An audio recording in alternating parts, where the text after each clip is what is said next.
Vaxtınız xeyir olsun, hörmətli tamaşaçılar. Şərq TV-ni izləyirsiniz. Ölkədə və dünyada baş verən ən yeni xəbərlərlə qarşınızdayıq. Studiyada Aybəniz Səfərovadır. Bu il 195 şəhid və qazi övladı ali məktəblərə qəbul olub. Onlardan 49 nəfər 500-dən yuxarı, 9 nəfər isə 600-dən çox bal toplayıb. Bunu Dövlət İmtahan Mərkəzinin sədri Məleykə Abbaszadə şəhid övladlarının iştirakı ilə keçirilən peşə seçimi alətinin təqdimat mərasimində deyib. Onun sözlərinə görə qiymətləndirmə aləti artıq Elm və Təhsil Nazirliyi, Gənclər və İdman Nazirliyi tərəfindən bir neçə layihə çərçivəsində uğurla yoxlanılaraq təsdiqlənib. Bakı şəhəri üzrə Təhsil İdarəsi 281 saylı məktəbdə şagirdin başına gələnlərə münasibət bildirib. İdarədən verilən məlumata görə bu kimi hallarda şagirdlərin psixoloji zərər görməməsi və uşaqların təhlükəsizliyinin təmin olunması daim diqqət mərkəzində saxlanılır. Davranış qaydalarına uyğun olmayan hallara qarşı qanuna uyğun tədbirlər görülür. Qeyd edək ki, bir neçə gün öncə sinifdə şagirdi soyunduraraq qeyri-etik vəziyyətdə video çəkiblər.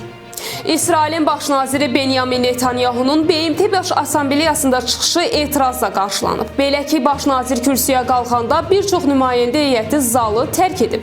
Daha sonra baş nazirin çıxışı dəfələrlə qışqırışlar və fit səsləri ilə kəsilib. Netanyahu isə tribunadan zalda ona etiraz edənlərə ritorik suallar ünvanlayıb. Qəzza ilə bağlı razılaşmaya yaxınıq. Bu barədə ABŞ prezidenti Donald Trump jurnalistlərə açıqlamasında bildirib. Görünür ki, Qəzza ilə bağlı razılaşmaya çatmışıq. Bu razılaşma girovların azad edilməsini təmin edəcək, müharibə bitəcək və sülh bərqərar olacaq, deyə ABŞ prezidenti qeyd edib. Ölkə ərazisində sentyabrın 27-sində yağıntılı hava şəraiti gözlənilir. Milli Hidrometeorologiya Xidmətindən verilən məlumata görə Bakıda və Abşeron yarımadasında hava şəraitinin dəyişkən buludlu olacağı, gün ərzində arabir yağış yağacağı gözlənilir. Havanın temperaturu gecə 14-16, gündüz 16-19 dərəcə isti olacaq. Rayonların bəzi yerlərində isə arabir yağış yağacağı, şimşək çaxacağı gözlənilir. Ayrı-ayrı yerlərdə leysan xarakterli, intensiv və güclü olacağı, dolu düşəcəyi ehtimalı var.